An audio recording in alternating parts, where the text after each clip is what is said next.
El refugio de los pequeños. Al abrir el nuevo centro comercial Los Nogales en el corazón de la ciudad, nadie sospechaba lo que realmente se ocultaba bajo sus modernas estructuras de vidrio y acero. En las semanas previas a su gran inauguración, el proyecto había sido motivo de entusiasmo para los residentes locales. Los planos detallados prometían un lugar vibrante, lleno de tiendas de alta gama, restaurantes elegantes y zonas recreativas para toda la familia. Era, en todos los sentidos, una señal del progreso y del nuevo comienzo que la ciudad necesitaba. Pero la construcción del centro comercial tenía una historia oscura que muy pocos conocían. Décadas antes, en el mismo terreno, había existido un orfanato llamado el Refugio de los Pequeños. Fue demolido después de que un incendio devastador terminara con la vida de varios niños que vivían allí.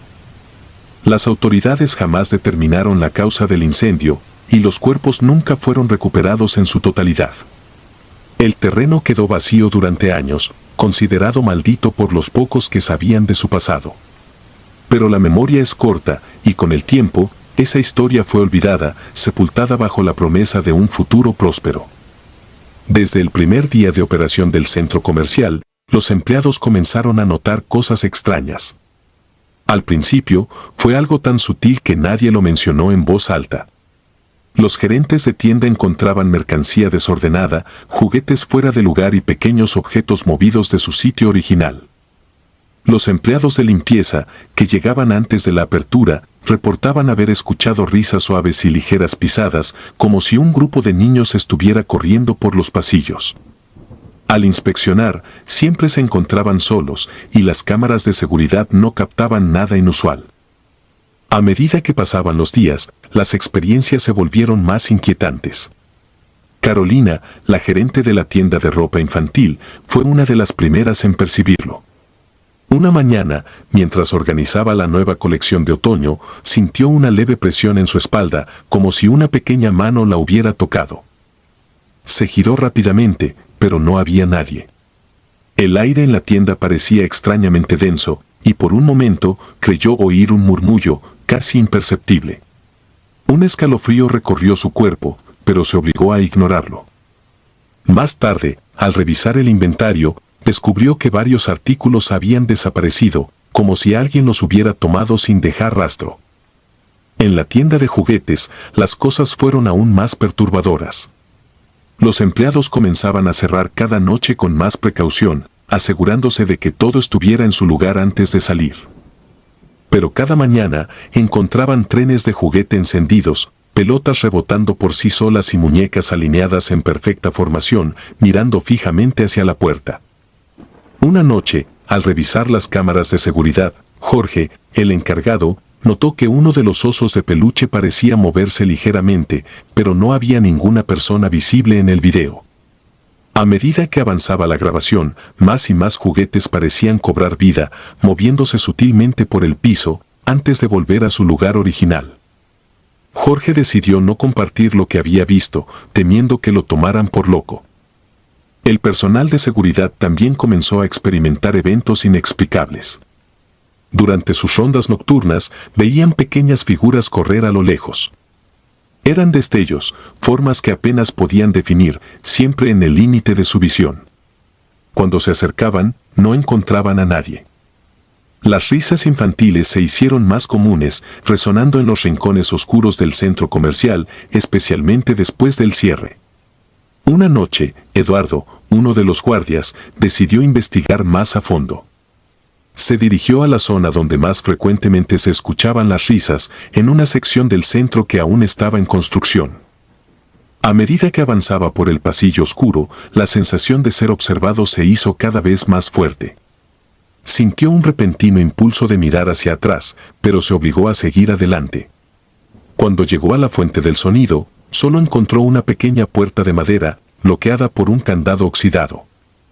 Fue entonces cuando notó algo aún más inquietante. Sobre la puerta, escrito en una letra infantil, estaban las palabras "El Refugio". Eduardo retrocedió, su corazón latiendo frenéticamente, y abandonó su ronda sin decir nada a nadie. El ambiente en el centro comercial comenzó a cambiar.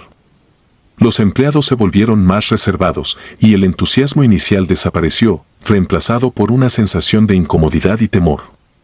Los visitantes también comenzaron a notar cosas extrañas. Algunos niños se quedaban mirando fijamente hacia los rincones oscuros, como si vieran algo que los adultos no podían percibir.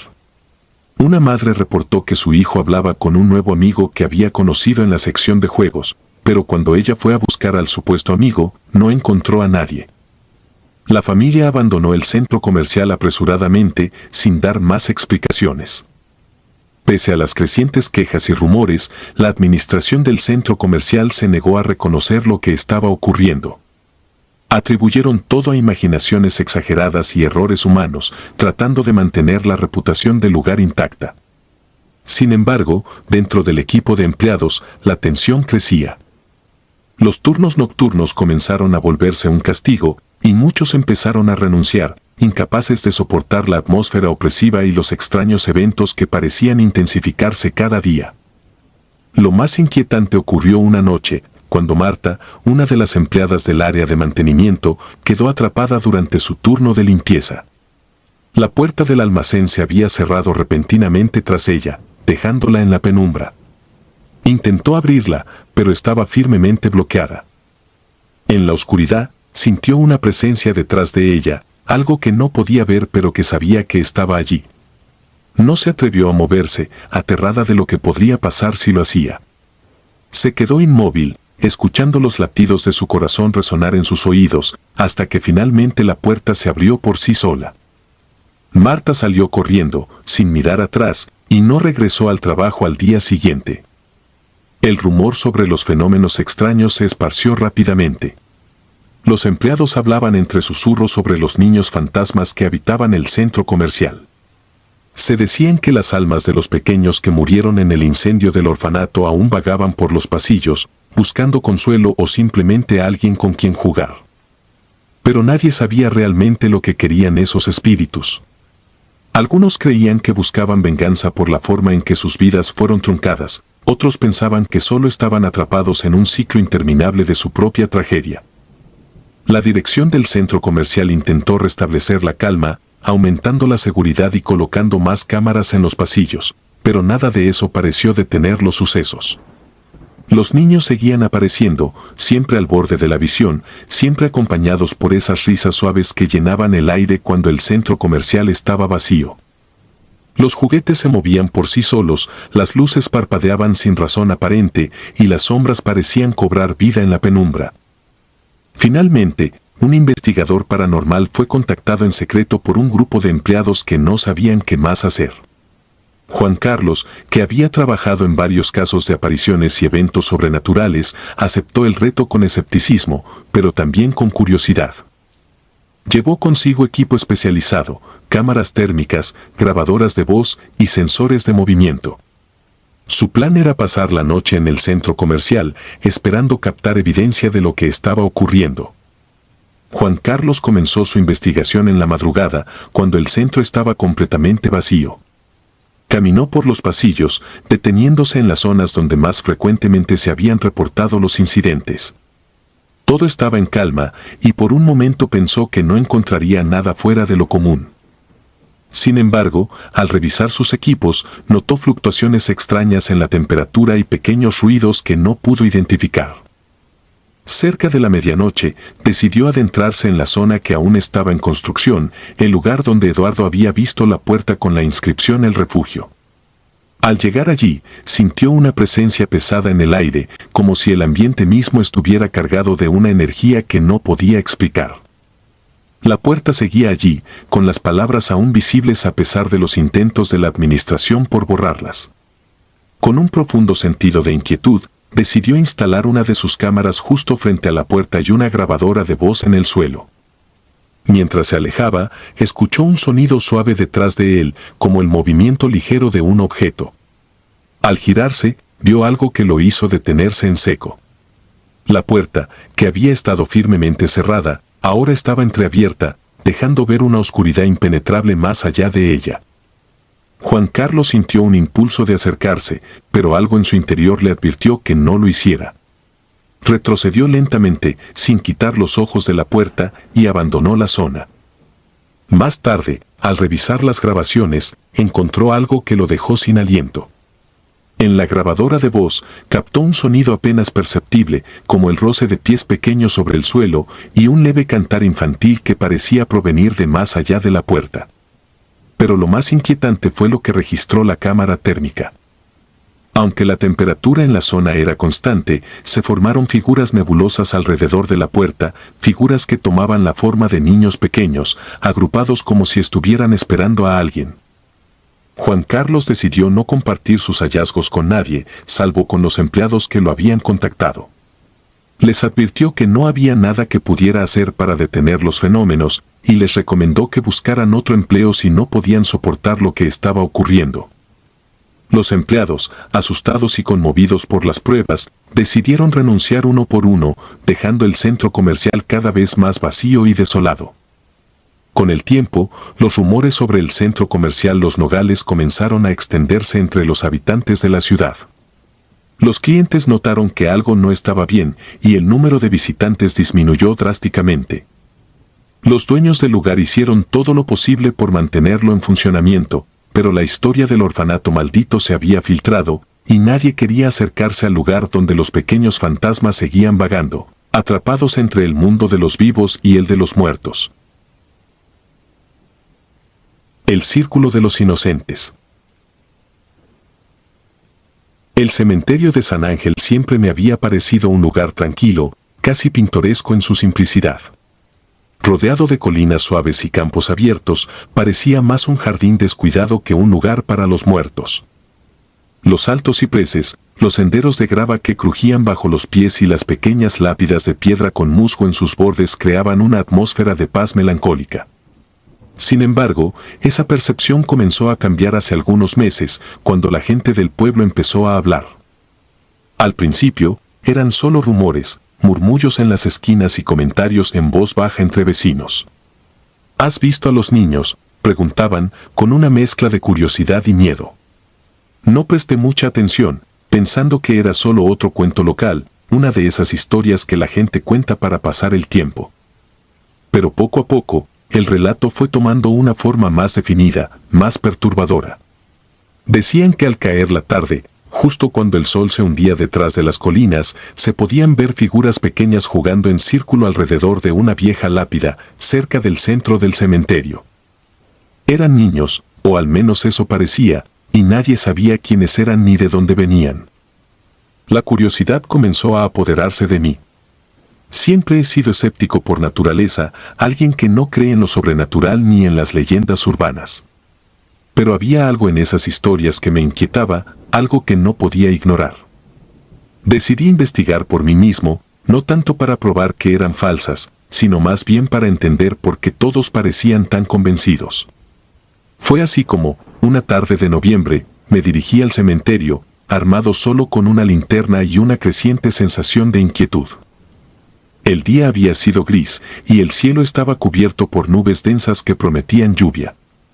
El viento soplaba suavemente, moviendo las ramas de los árboles y levantando hojas secas del suelo. Caminé por el sendero principal, que serpenteaba entre las tumbas hasta llegar a la parte más antigua del cementerio.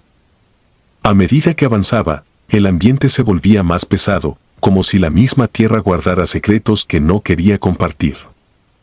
Finalmente, llegué a la lápida de la que todos hablaban. Era una piedra vieja y desgastada, cubierta de musgo y apenas legible. Tuve que agacharme para leer el nombre grabado en ella, Isabel Gómez, 1898 a 1904. Una niña. Me quedé observando la piedra, tratando de imaginar cómo habría sido su vida y cómo habría sido su muerte. Me sentí extraño, como si estuviera invadiendo algo sagrado, pero no me moví. Algo me mantenía allí, una especie de atracción morbosa. El sol ya casi se había ocultado y la penumbra se apoderaba del lugar. La brisa se hizo más fría y las sombras de los árboles se alargaron, creando formas inquietantes en el suelo. Fue entonces cuando los vi. No sé si fue un efecto de la luz o si mi mente estaba jugando conmigo, pero de repente pude distinguir pequeñas figuras moviéndose alrededor de la lápida. Al principio, no quise creerlo. Parpadeé varias veces, tratando de aclarar mi visión, pero las figuras seguían allí, nítidas, inconfundibles. Eran niños. No había duda. Sus ropas parecían antiguas, desgastadas, y sus movimientos eran lentos, casi coreografiados, como si estuvieran siguiendo un patrón invisible. Formaban un círculo alrededor de la lápida de Isabel, caminando de la mano, con sus cabezas ligeramente inclinadas hacia abajo. Lo que me perturbó más fue la ausencia total de sonido. A pesar de que parecían estar jugando o realizando algún tipo de ritual, no se escuchaba nada. Solo el viento y el crujir de las hojas bajo mis pies. Mi primer impulso fue irme, alejarme de allí lo más rápido posible, pero algo me detuvo. Una parte de mí, la parte lógica y racional, insistía en que debía acercarme, entender lo que estaba viendo. Así que di un paso adelante, luego otro, acercándome lentamente al círculo. Los niños no parecieron notarlo. Continuaron con su movimiento hipnótico, sin cambiar su ritmo, sin levantar la vista. Cuando estuve a unos pocos metros de ellos, la realidad de lo que estaba ocurriendo me golpeó con fuerza. Estos no eran niños normales. Sus rostros, aunque infantiles, carecían de vida. Sus ojos eran oscuros, vacíos, como si todo lo humano se hubiera drenado de ellos. Sus pieles eran pálidas, casi translúcidas, y a medida que los observaba más de cerca, me di cuenta de que no había calor en sus cuerpos, ningún indicio de vida. Estaban muertos. Eran espectros, atrapados en un ciclo interminable, repitiendo la misma acción una y otra vez. Retrocedí lentamente, mi corazón latiendo con fuerza.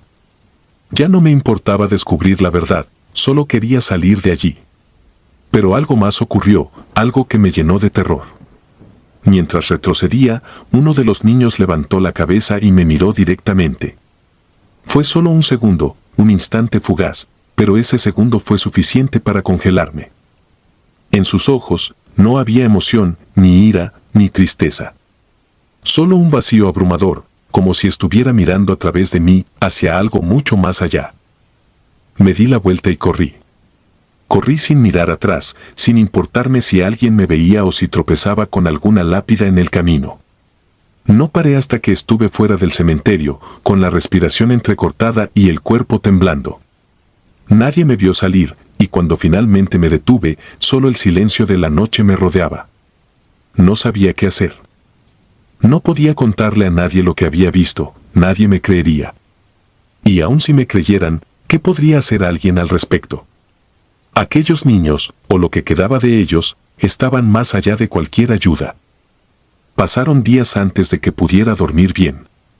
Cada vez que cerraba los ojos, veía sus rostros, sus miradas vacías, sus manos entrelazadas en ese círculo eterno. Y lo peor de todo era el sentimiento de impotencia, la certeza de que no había nada que yo pudiera hacer para cambiar lo que estaba ocurriendo en ese cementerio.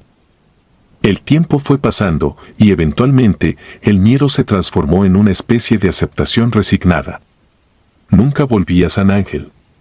Dejé de escuchar las noticias del pueblo, de hablar con la gente de allí, como si al distanciarme pudiera olvidar lo que había visto. Pero sabía que no era tan simple. Esas imágenes estaban grabadas en mi memoria y nada podía borrarlas. A veces, en las noches más oscuras, me pregunto qué habría pasado si me hubiera quedado un poco más, si hubiera intentado comunicarme con ellos o entender lo que querían. Pero rápidamente descarto esos pensamientos. No quiero saber más de lo que ya sé. Porque hay cosas en este mundo que no deben ser desenterradas, secretos que deben permanecer ocultos.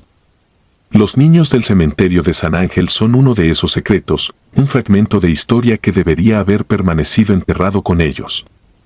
Pero ahora sé que el pasado nunca muere, al menos no del todo. Y aunque no lo veamos, aunque el mundo continúe como si nada, hay rincones oscuros donde las almas de los que se fueron siguen atrapadas, esperando, jugando, buscando algo que nunca encontrarán. Esas son las historias que preferimos ignorar, los relatos que enterramos bajo capas de racionalidad y lógica. Pero una vez que has visto lo que yo vi, sabes que no puedes escapar de la verdad. El cementerio sigue allí, silencioso y apartado, un lugar olvidado por muchos, pero no por todos. Y en algún lugar dentro de esos límites, en torno a una lápida cubierta de musgo, los niños siguen jugando en círculo, repitiendo su danza interminable bajo la mirada vacía de un cielo indiferente. Y aunque ya no estoy allí para verlo, sé que su presencia persiste, una sombra en el borde de la conciencia colectiva del pueblo, un recordatorio de que algunos secretos nunca se pueden enterrar por completo. Rostros perdidos. El centro comercial Los Arcos había sido, por años, un gigante dormido en la ciudad. Aunque en sus días de gloria fue un hervidero de actividad, con tiendas de lujo y restaurantes elegantes, el paso del tiempo no había sido amable con él. La competencia de nuevos centros comerciales más modernos y atractivos lo relegó a un rincón olvidado, apenas frecuentado por aquellos que buscaban ofertas o por clientes nostálgicos que recordaban mejor sus días de esplendor. Pero todo eso parecía estar a punto de cambiar.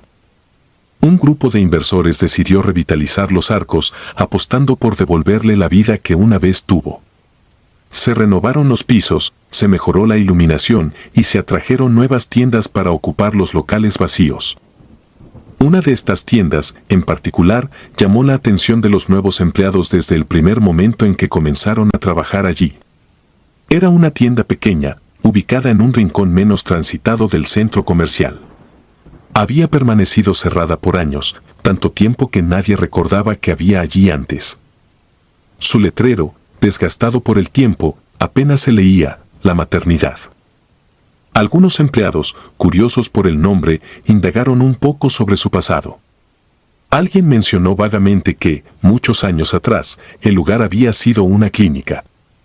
Pero no era cualquier clínica, según se decía, era un sitio clandestino donde se realizaban abortos ilegales. Aquella historia, aunque perturbadora, se contaba en voz baja, como un rumor entre bastidores, algo que preferían no traer al presente. El nuevo dueño de la tienda, ajeno a esos rumores o quizás desinteresado en ellos, decidió darle un giro moderno y la reabrió como una boutique de ropa infantil. La inauguración fue sencilla pero acogedora, y pronto la tienda empezó a atraer a jóvenes padres y familias que paseaban por Los Arcos. Sin embargo, no pasó mucho tiempo antes de que los empleados comenzaran a notar cosas extrañas. Todo comenzó de manera sutil, apenas perceptible. Prendas de ropa que colgaban perfectamente alineadas en los estantes aparecían desordenadas sin explicación alguna. Unos pocos maniquíes, vestidos con ropa de bebé, parecían haberse movido de su lugar cuando nadie miraba. A veces, los empleados sentían una sensación incómoda mientras organizaban las prendas, como si no estuvieran solos, a pesar de que no había nadie más en la tienda. Al principio, intentaron ignorar esas pequeñas rarezas, atribuyéndolas a su propia distracción o a simples accidentes. Pero a medida que pasaban los días, las experiencias se hicieron más perturbadoras. Algunos empleados comenzaron a notar algo aún más extraño, destellos fugaces, como sombras pequeñas moviéndose en los reflejos de los espejos o los cristales de la tienda. Eran rápidos, casi imperceptibles, pero lo suficientemente claros como para hacer que se detuvieran en seco. En más de una ocasión, un empleado, al girarse, pensó haber visto a un niño pequeño desaparecer en un rincón de la tienda, solo para encontrarla completamente vacía. El ambiente en la tienda cambió drásticamente. Lo que había comenzado como un lugar alegre y lleno de vida, con colores brillantes y risas de niños que venían a probarse ropa, se convirtió en un espacio pesado y opresivo. Los empleados empezaron a hablar entre ellos sobre lo que veían, aunque con un cierto recelo, temerosos de ser considerados locos. Pero las coincidencias eran demasiadas para ignorarlas. Todos coincidían en un detalle: los niños que veían no parecían completamente humanos. Sus caras, cuando lograban distinguirlas, eran borrosas, como si alguien hubiera pasado un pincel sobre ellas para borrar sus rasgos. Con el tiempo, las apariciones se hicieron más frecuentes y más difíciles de ignorar. Una noche, después de cerrar la tienda, Ana, una de las empleadas más jóvenes, decidió quedarse para terminar de organizar el inventario. Estaba sola y la tienda estaba en silencio. Mientras revisaba las últimas cajas, sintió un peso inexplicable en el ambiente, como si el aire se hubiera vuelto más denso. Al levantar la vista, vio algo que la dejó petrificada. Un grupo de pequeños rostros, desdibujados, la observaba desde el otro lado del mostrador. No gritó, ni se movió, simplemente se quedó allí, paralizada por lo que estaba viendo. Los rostros no se movían, no parecían tener cuerpo, solo flotaban en el aire como una visión distorsionada. Ana cerró los ojos con fuerza, y cuando los abrió de nuevo, los rostros habían desaparecido. Abandonó la tienda rápidamente esa noche, sin atreverse a contarle a nadie lo que había visto. Pero no fue la única. A medida que los días pasaban, más empleados comenzaron a reportar apariciones similares. Una tarde, Luis, el encargado de la tienda, estaba cerrando la caja registradora cuando escuchó un leve murmullo proveniente del fondo. Se giró, esperando encontrar a uno de los empleados, pero lo que vio fue algo mucho más inquietante. Una figura pequeña y borrosa, apenas visible en la penumbra, estaba parada junto a uno de los maniquíes. Tenía la forma de un niño, pero su cara era como un lienzo en blanco, sin rasgos definidos. Luis intentó acercarse, pero la figura se desvaneció antes de que pudiera dar un paso. El aire en la tienda pareció enfriarse de repente y una sensación de profundo malestar se apoderó de él. Cerró la tienda lo más rápido que pudo y se fue, sin mirar atrás. Con el tiempo, los rumores sobre la tienda comenzaron a extenderse por todo el centro comercial. Los empleados de otras tiendas empezaron a evitar pasar por allí, especialmente al anochecer. Algunos clientes también mencionaron haber visto cosas extrañas, pero la mayoría simplemente dejó de frecuentar la tienda, buscando excusas para no volver. La gerencia del centro comercial, preocupada por las crecientes quejas y la disminución en las ventas, decidió investigar un poco más sobre el pasado de la maternidad. Lo que descubrieron fue aún más perturbador. La clínica, que había operado de manera clandestina, se había especializado en realizar abortos ilegales durante las décadas de los 70 y 80. Las condiciones en las que se realizaban los procedimientos eran terribles, y muchos terminaban en tragedia. No solo los fetos eran desechados de manera inhumana, sino que también hubo casos de mujeres que murieron debido a complicaciones y negligencias. La clínica fue cerrada después de una serie de denuncias anónimas y el lugar quedó vacío durante años, hasta que finalmente se reabrió como una tienda. Era imposible para los empleados y los administradores no hacer la conexión entre esas almas perdidas y las apariciones que ahora atormentaban la tienda. Parecía que los espíritus de aquellos que nunca llegaron a nacer y quizás de las madres que habían fallecido allí, se habían quedado atrapados en ese lugar, incapaces de encontrar paz. Sus rostros, borrados de la existencia, eran un reflejo de la vida que nunca tuvieron. Ante esta revelación, la tienda cerró temporalmente mientras los propietarios decidían qué hacer. Hubo intentos de purificar el lugar, de realizar rituales para apaciguar a los espíritus, pero nada parecía funcionar. Los rostros seguían apareciendo, siempre desdibujados, siempre observando. Parecía que la energía oscura del pasado estaba tan arraigada en ese lugar que era imposible deshacerse de ella. Finalmente, los dueños decidieron cerrar la tienda de manera definitiva. No fue anunciado, ni se hizo ningún tipo de ceremonia. Simplemente, una mañana, los empleados encontraron las puertas cerradas con candado y un letrero que decía cerrado por reformas. Pero los que habían trabajado allí sabían la verdad. El centro comercial Los Arcos continuó funcionando, aunque la esquina donde estaba la tienda permaneció vacía. Nadie quería ocupar ese espacio. Con el tiempo, la historia se convirtió en un mito urbano. La gente contaba la historia de la maternidad y de los rostros borrosos a manera de advertencia o para asustar a los curiosos. Pero aquellos que realmente habían trabajado allí sabían que no era solo una historia. Sabían que había algo más en ese lugar, algo que nunca se iría, sin importar cuánto tiempo pasara o cuántas veces intentaran olvidar. Los rostros perdidos, aquellos que nunca llegaron a ser, seguirían allí, flotando en las sombras, esperando a ser reconocidos, pero condenados a la eternidad sin identidad, sin descanso. El espacio vacío donde estuvo la maternidad sigue en pie, su presencia un recordatorio silencioso de que algunos lugares guardan secretos que no pueden ser borrados y de que algunos rostros, aunque no puedan ser vistos claramente, permanecen para siempre en la memoria de aquellos que se atreven a mirar. El carrusel de la muerte. Siempre había oído hablar del Parque La Esmeralda, un lugar que alguna vez fue el destino favorito de las familias en la región. Cuando era niño, mi abuela solía contarme historias sobre lo maravilloso que era, con su gran noria que se elevaba sobre los árboles y el carrusel que giraba en el centro del parque, lleno de caballos de madera finamente tallados. Pero lo que me llamaba más la atención, incluso entonces, no eran las historias de los días felices en el parque, sino los oscuros rumores que se esparcieron después de que cerrara abruptamente. Decían que la Esmeralda fue clausurada de la noche a la mañana, dejando las atracciones a merced del tiempo, convirtiéndolas en esqueletos oxidados de lo que alguna vez fueron. Se hablaba de un terrible accidente que involucró a un grupo de niños en el carrusel. Según la leyenda, los frenos fallaron y el carrusel comenzó a girar a una velocidad incontrolable, lanzando a los niños de sus monturas, resultando en muertes horribles. Aunque la versión oficial fue que el parque cerró por problemas financieros, la gente siempre ha preferido creer la versión más macabra. Lo más inquietante era lo que algunos afirmaban haber visto, los fantasmas de los niños, atrapados en un ciclo interminable, montando el carrusel cada noche. Recuerdo haberme fascinado con esas historias cuando era más joven, pero nunca había tenido la oportunidad de comprobarlas por mí mismo. Ahora, como adulto, la curiosidad que alguna vez fue infantil se había convertido en una especie de obsesión. ¿Podría ser cierto que los fantasmas de los niños todavía rondaban la Esmeralda?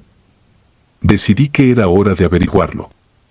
El parque estaba situado en las afueras de la ciudad, rodeado por un denso bosque que lo había reclamado casi por completo. Llegar allí no fue fácil, el camino estaba cubierto de maleza y había señales de advertencia oxidadas que sugerían peligro. Ignoré las advertencias y me adentré en el sendero que llevaba al parque. El aire era fresco, con ese olor a tierra húmeda y hojas en descomposición. A medida que me acercaba, el paisaje se volvía más inquietante. Las rejas de la entrada, que alguna vez habrían sido majestuosas, ahora estaban inclinadas y cubiertas de óxido. Tras ellas, el parque se extendía como un campo de ruinas, con atracciones corroídas por el tiempo y el abandono. A medida que avanzaba por el parque, noté cómo la naturaleza había invadido todo. Las raíces de los árboles se enroscaban alrededor de los juegos y las hojas secas cubrían el suelo en capas gruesas.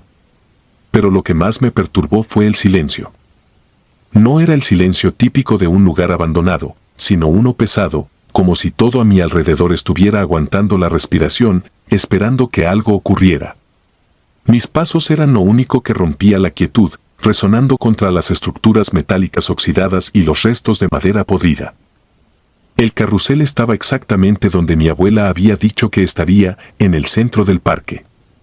Al verlo, sentí una mezcla de fascinación y temor.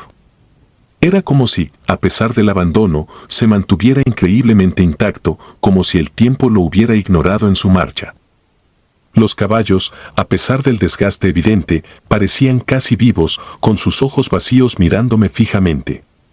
La plataforma giratoria estaba cubierta de hojas y suciedad, pero se mantenía en pie, desafiando a los elementos. Me acerqué con cautela, cada paso haciéndome sentir más intranquilo. Había algo en ese lugar que no podía entender del todo, una especie de energía que parecía pulsar en el aire. Recorrí con la mirada los caballos, cada uno de ellos una obra de arte, pero también cada uno con un aura siniestra. Las historias que había escuchado de niño comenzaron a resonar en mi mente con una claridad aterradora. ¿Podría ser cierto que los espíritus de los niños estaban atrapados aquí, condenados a repetir eternamente el momento de su muerte? El sol comenzó a ponerse y las sombras se alargaron, cubriendo el parque con una oscuridad prematura. Sabía que debería haberme ido, pero algo me retuvo. Una parte de mí, la parte que aún era un niño curioso, quería ver más. Así que me quedé, esperando a que cayera la noche por completo. No tardó mucho en suceder. Cuando la luz del día se desvaneció por completo, el carrusel, que hasta entonces había estado inmóvil, comenzó a moverse. Al principio, pensé que era una ilusión, un truco de la mente provocado por la oscuridad y el miedo. Pero no, estaba girando, lenta y suavemente, como si alguien hubiera encendido un motor oculto que había estado inactivo durante décadas. Mis ojos no podían creer lo que estaba viendo. A medida que el carrusel giraba, comenzaron a aparecer figuras en las monturas. Eran niños, pero no eran como los que había imaginado. Sus cuerpos eran translúcidos, casi irreales, y sus rostros estaban marcados por una tristeza insondable. Lo más inquietante eran sus risas. No eran risas alegres, sino un sonido inquietante que se mezclaba con gritos desgarradores, creando una cacofonía que me heló la sangre. No sabía qué hacer. Parte de mí quería correr, escapar de ese lugar maldito, pero mis piernas no respondían. Me quedé allí, observando cómo los niños montaban el carrusel, repitiendo una y otra vez el mismo ciclo, como si estuvieran atrapados en una pesadilla eterna. Sus figuras se volvían más definidas a medida que el carrusel giraba, y los detalles horribles de sus muertes se hacían evidentes. Algunos tenían heridas visibles, otros parecían deformes por el impacto del accidente. Y todos, sin excepción, tenían los ojos vacíos, sin vida. El carrusel continuó girando, más rápido con cada vuelta. Los gritos aumentaban en intensidad, hasta que se convirtieron en un alarido colectivo que resonaba en todo el parque. Mi mente luchaba por encontrar una explicación lógica para lo que estaba viendo, pero no la había. Aquello era real, tan real como cualquier cosa que hubiera experimentado. Estaba presenciando algo que no debería existir, algo que desafiaba todas las leyes de la naturaleza. Finalmente, algo dentro de mí se rompió. La adrenalina tomó el control, y di un paso atrás, luego otro, hasta que mis pies finalmente respondieron. Me di la vuelta y corrí tan rápido como pude, sin mirar atrás. No me importaba lo que pudiera estar detrás de mí, solo quería salir de ese lugar. No me detuve hasta que estuve fuera del parque, de vuelta en el camino que me había llevado allí. Mi corazón latía descontroladamente y mi mente intentaba procesar lo que había visto. Me dije a mí mismo que no podía haber sido real, que debía haber sido una ilusión, una alucinación causada por el miedo y las historias que había escuchado durante toda mi vida. Pero en el fondo, sabía la verdad. Sabía que los niños estaban allí, atrapados en su propia pesadilla, repitiendo su muerte una y otra vez. No volví a la Esmeralda. Ni siquiera volví a mencionar lo que había visto. Las pocas veces que alguien hablaba del parque en mi presencia, me quedaba en silencio, tratando de borrar las imágenes de mi mente. Pero no importaba cuánto lo intentara, los recuerdos seguían ahí, especialmente por la noche, cuando todo estaba en silencio y mi mente vagaba por lugares oscuros. La maestra de los muertos. Las ventanas rotas y las puertas desvencijadas de la vieja escuela Santa Teresa eran lo primero que uno notaba al acercarse. El edificio, antaño lleno de vida y bullicio, ahora era solo una sombra de lo que fue. Rodeado de maleza y árboles que habían crecido salvajes con el tiempo, el lugar parecía desvanecerse entre la naturaleza, olvidado por la comunidad que alguna vez lo valoró como un pilar de educación. Sin embargo, la leyenda que envolvía a la escuela nunca se disipó del todo, ni siquiera entre las generaciones más jóvenes que solo habían oído hablar de ella en voz baja. La historia de la escuela era tan vieja como el propio edificio. Cuentan los ancianos del pueblo que, en sus días de gloria, Santa Teresa no solo educaba a los niños del lugar, sino que también ofrecía refugio a los más pobres. La maestra principal, la señorita Clara, era conocida por su dedicación inquebrantable. De alguna manera, siempre encontraba un lugar en sus clases para los niños que no podían pagar la matrícula. Los vestía con ropa donada y les proporcionaba un almuerzo caliente cada día, todo con el dinero que ella misma ahorraba.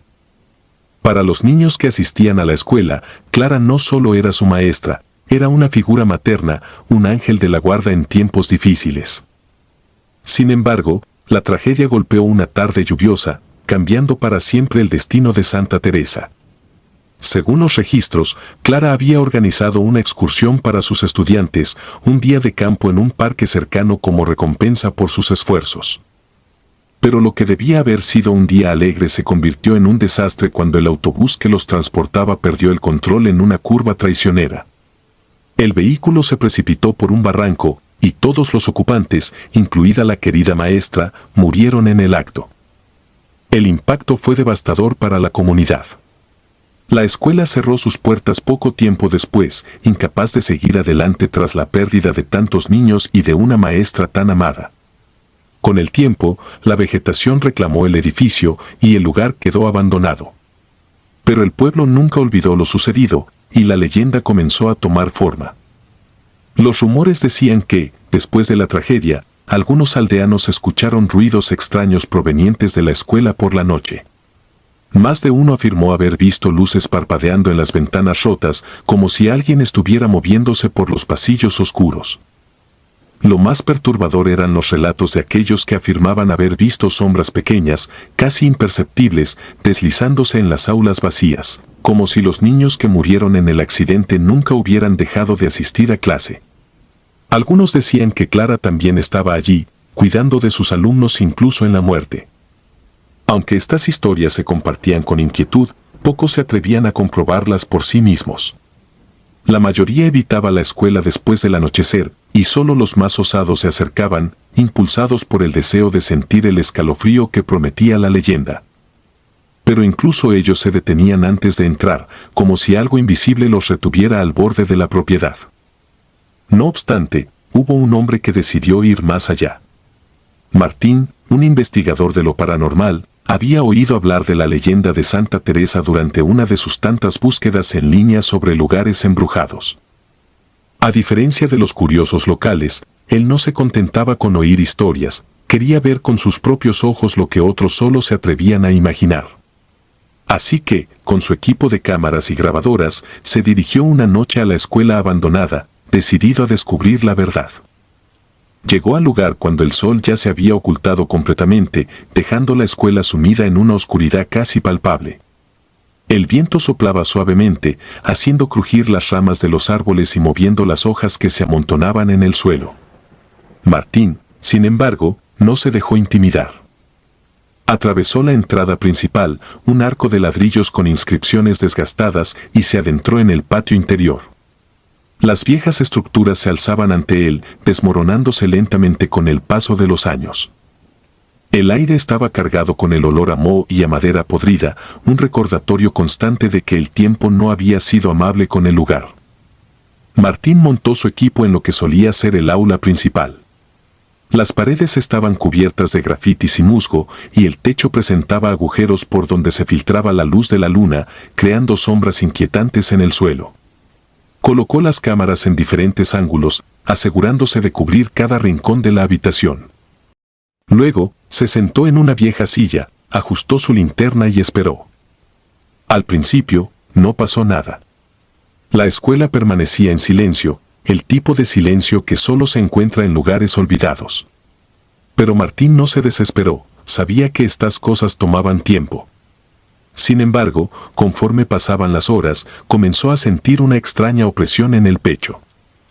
Era como si el aire mismo se hubiera vuelto más denso, más pesado. Miró su reloj, dándose cuenta de que la medianoche se acercaba. Recordó entonces las palabras de un viejo que había conocido en el pueblo antes de llegar: si te quedas hasta medianoche, los verás. Cuando el reloj marcó las 12, Martín notó un cambio en el ambiente. Era sutil, casi imperceptible, pero allí estaba. El aire se enfrió de repente, y las sombras en las paredes parecían moverse de manera antinatural, alargándose y encogiéndose como si tuvieran vida propia. Fue entonces cuando lo escuchó. Era un sonido que parecía provenir de lejos, pero que resonaba claramente en el silencio de la noche. Era un ruido de sillas arrastrándose, de pasos pequeños y suaves moviéndose por el suelo polvoriento. Martín encendió su linterna y la dirigió hacia la entrada del aula, esperando ver alguna explicación lógica, pero lo que vio lo dejó helado. En la puerta, apenas visible bajo la tenue luz, había una figura. Era una mujer, o al menos lo parecía. Llevaba un vestido largo y oscuro, y su cabello estaba recogido en un moño apretado. Su presencia era imponente, y aunque no podía ver claramente su rostro, Martín supo de inmediato que se trataba de la señorita Clara. Ella no se movió, solo se quedó allí, como si estuviera observando. Pero Martín no estaba solo. Alrededor de la habitación, en las viejas sillas y escritorios, comenzaron a aparecer otras figuras. Eran pequeñas, diminutas sombras que apenas alcanzaban la altura de un niño. Eran sus alumnos. Los mismos que, según la leyenda, habían muerto en el accidente del autobús. Sus movimientos eran suaves, casi mecánicos, como si repitieran una rutina que habían realizado innumerables veces. Martín se quedó inmóvil, incapaz de procesar lo que estaba viendo. Las figuras parecían no darse cuenta de su presencia. En cambio, continuaron con lo que parecía ser una clase, moviéndose en silencio de un lado a otro, como si estuvieran cumpliendo con una rutina cotidiana. La señorita Clara se deslizó hasta el escritorio al frente del aula y comenzó a escribir en la pizarra, aunque Martín no pudo ver lo que estaba escribiendo. La escena era surrealista, pero Martín no podía dejar de observar. La clase de la medianoche continuó durante lo que pareció una eternidad, cada minuto transcurriendo con una lentitud exasperante.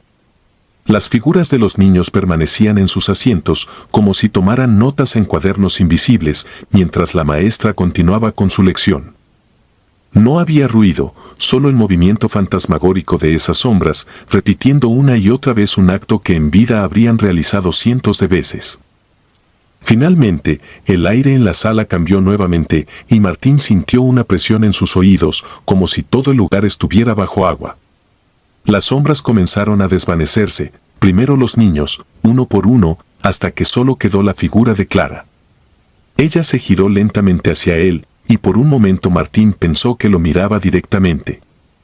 Pero antes de que pudiera reaccionar, su figura también se desvaneció en la oscuridad, dejando la sala vacía y en silencio una vez más. Martín se quedó solo en el aula, el eco de lo que acababa de presenciar grabado en su mente. No sabía cuánto tiempo había pasado, pero supo que la clase había terminado. Recogió su equipo con manos temblorosas y salió del edificio, sintiendo que el aire a su alrededor volvía a la normalidad a medida que se alejaba de la escuela. Al regresar al pueblo, Martín no habló con nadie sobre lo que había visto. Sabía que pocos le creerían, y los que lo hicieran, ya conocían la historia. Lo que presenció esa noche en Santa Teresa fue más allá de cualquier cosa que hubiera experimentado antes. Era como si la tragedia que ocurrió en ese lugar hubiera dejado una marca indeleble, una marca que la misma muerte no pudo borrar. Con el tiempo, la historia de la escuela Santa Teresa continuó alimentando las leyendas del pueblo. Los curiosos siguieron llegando, atraídos por los relatos de la maestra y sus alumnos fantasmas. Pero Martín sabía la verdad. Sabía que, cada noche, cuando el reloj marca la medianoche, la clase volvía a comenzar, y los alumnos regresaban a sus asientos, mientras la señorita Clara les enseñaba una lección que nunca terminaría. El Jardín de las Lamentaciones. Nunca fui alguien que creyera en lo sobrenatural. Para mí, los fantasmas y las leyendas urbanas eran historias que la gente contaba para entretenerse, relatos que daban un poco de emoción a vidas monótonas. Pero lo que ocurrió aquel verano cambió completamente mi percepción. Ahora, cada vez que paso por el parque, siento una mezcla de culpa y horror que no puedo ignorar. El Parque San Gregorio era el lugar favorito de la comunidad. No era especialmente grande ni tenía atracciones deslumbrantes, pero había algo en su sencillez que lo hacía acogedor. Sus caminos de piedra bordeados por árboles viejos, las áreas verdes bien cuidadas y el estanque con patos daban una sensación de paz que la mayoría de nosotros buscábamos en nuestra rutina diaria. Sin embargo, lo que más destacaba en el parque era un enorme roble que se erguía en el centro, majestuoso y solitario. Ese árbol parecía haber estado allí desde siempre, observando en silencio cómo la vida del pueblo transcurría a su alrededor. Solía correr todas las mañanas en el parque, siempre pasando por el roble. Recuerdo que un día, a finales de junio, noté algo extraño. A lo lejos, cerca del roble, vi a un grupo de niños jugando. No era algo inusual, los niños solían reunirse allí, corriendo y gritando mientras los padres los vigilaban desde las bancas cercanas. Sin embargo, lo que llamó mi atención fue que estos niños no parecían pertenecer a ninguna de las familias que solían frecuentar el parque. Llevaban ropa que, aunque parecía limpia, tenía un estilo anticuado, como sacada de otra época. No les di mucha importancia en ese momento, pensando que quizá eran hijos de alguna familia nueva en el vecindario. Sin embargo, los días siguientes los volví a ver. Siempre estaban allí, jugando bajo el gran roble, como si aquel árbol fuese su único refugio. No hablaban con otros niños, ni interactuaban con los adultos. Simplemente corrían y reían entre ellos, y cuando alguien se acercaba demasiado, parecían esfumarse entre las sombras del roble. Una tarde, mi curiosidad se apoderó de mí. Decidí sentarme en una de las bancas cercanas para observarlos más de cerca. Lo que vi me dejó desconcertado. A medida que el sol comenzaba a bajar, sus figuras se volvían cada vez más borrosas, como si se fundieran con el entorno. Era como si la luz del atardecer revelara algo que no estaba destinado a ser visto. La forma en que se movían, con pasos ligeros y veloces, me resultaba inquietante. Pero lo más perturbador era la sensación de tristeza que emanaba de ellos, una tristeza profunda que contrastaba con sus juegos aparentemente inocentes. Esa noche, no pude dejar de pensar en los niños. Algo no cuadraba, y mi mente no paraba de buscar respuestas. Decidí hacer una búsqueda rápida en internet, más por instinto que por convicción de encontrar algo. Fue entonces cuando me topé con una vieja noticia que me dejó helado. Hace más de 30 años, el Parque San Gregorio había sido el escenario de una tragedia que el pueblo había enterrado bajo capas de olvido. La noticia hablaba de la desaparición de varios niños en un corto periodo. Todos ellos tenían en común que jugaban frecuentemente en el parque. La investigación de la época fue extensa, pero los cuerpos nunca fueron encontrados. La comunidad, consumida por el miedo y el dolor, exigió respuestas, pero estas nunca llegaron. Poco a poco, las familias se mudaron y el caso quedó en el olvido. Sin embargo, había un nombre que aparecía con frecuencia en los artículos: Carlos Méndez, el cuidador del parque en ese entonces. Aunque nunca se le acusó oficialmente, muchos en el pueblo sospechaban de él. Un hombre solitario y reservado, que había pasado gran parte de su vida en el parque, era la figura perfecta para encarnar al villano en las mentes de los aldeanos. Después de leer todo esto, sentí un peso en el pecho que no podía ignorar. Las piezas empezaban a encajar, pero la imagen que formaban era algo que no quería enfrentar. Sin embargo, mi curiosidad me impulsó a investigar más. Comencé a indagar entre los vecinos más viejos, aquellos que aún recordaban los acontecimientos de ese tiempo. Lo que descubrí fue más perturbador de lo que esperaba. Una anciana que vivía cerca del parque me contó que, después de la desaparición de los niños, Carlos Méndez simplemente desapareció una noche, sin dejar rastro. Algunos decían que se había marchado por miedo a ser linchado por los furiosos padres, otros aseguraban que se había quitado la vida, incapaz de soportar la culpa. Pero había una versión que se repetía con más insistencia: Carlos había sido el responsable de las muertes de esos niños, y sus cuerpos estaban enterrados en algún lugar del parque. Con esta información en mente, no pude evitar volver al parque, pero esta vez con una sensación de temor que nunca había experimentado. Mientras caminaba por los senderos familiares, todo me parecía diferente, más sombrío. Cuando llegué al gran roble, los niños estaban allí, como siempre. Esta vez, sin embargo, noté algo más. Alrededor del árbol, la hierba estaba más verde, casi exuberante, en comparación con el resto del parque. Como si el suelo bajo el roble estuviera alimentado por algo más que agua y sol. Observé a los niños por lo que parecieron horas. Sus movimientos eran los de siempre, pero ahora, sabiendo lo que sabía, sus juegos me parecían más una representación macabra que un simple entretenimiento. El aire alrededor del roble se sentía pesado, como si la atmósfera misma estuviera cargada de una tristeza antigua, una tristeza que no había encontrado paz en décadas. Esa noche, tomé una decisión que ahora lamento profundamente. Decidí regresar al parque después de la medianoche. Quería comprobar si lo que estaba viendo era real o si mi mente estaba jugando trucos conmigo. Armado con una linterna y un pico que tomé prestado del cobertizo de mi padre, me dirigí al parque bajo la luz de la luna. El lugar estaba completamente desierto y el silencio solo era roto por el crujido de mis pasos en la grava. Cuando llegué al roble, encendí la linterna y comencé a excavar en el suelo bajo sus raíces. No sabía exactamente qué esperaba encontrar, pero una parte de mí temía lo peor.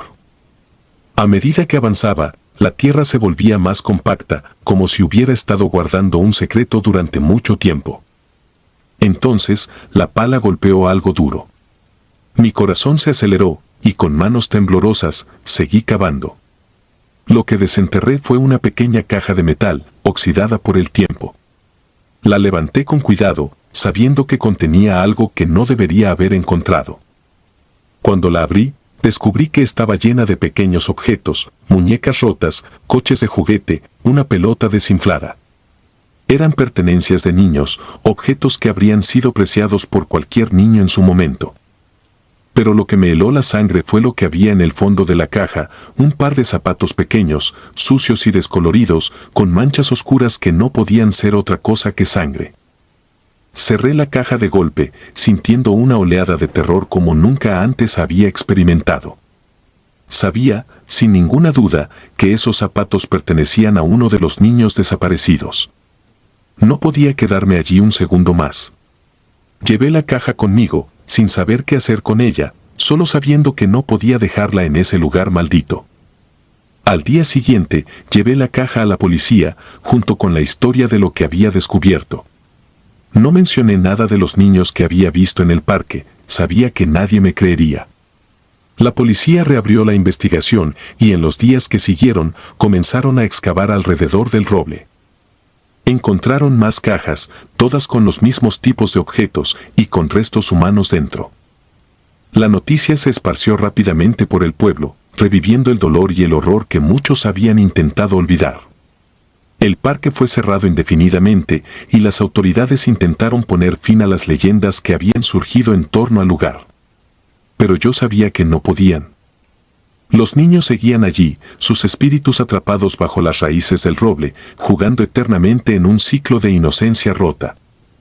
Desde entonces, no puedo pasar por el parque sin sentir una punzada de remordimiento. Me pregunto si hice lo correcto al desenterrar esos secretos. Porque aunque el mundo conoció la verdad, aquellos niños siguen jugando bajo el roble, en una existencia que nunca debería haber sido. Y yo, cada vez que cierro los ojos, puedo verlos, corriendo y riendo, ajenos al hecho de que nunca podrán encontrar descanso. Si disfrutas de los relatos, te invitamos a apoyarnos con un like y un comentario, ya que eso nos ayuda muchísimo. Además, si aún no estás suscrito o suscrita, te animamos a formar parte de la comunidad del terror. Muchas gracias por escucharnos y por tu apoyo.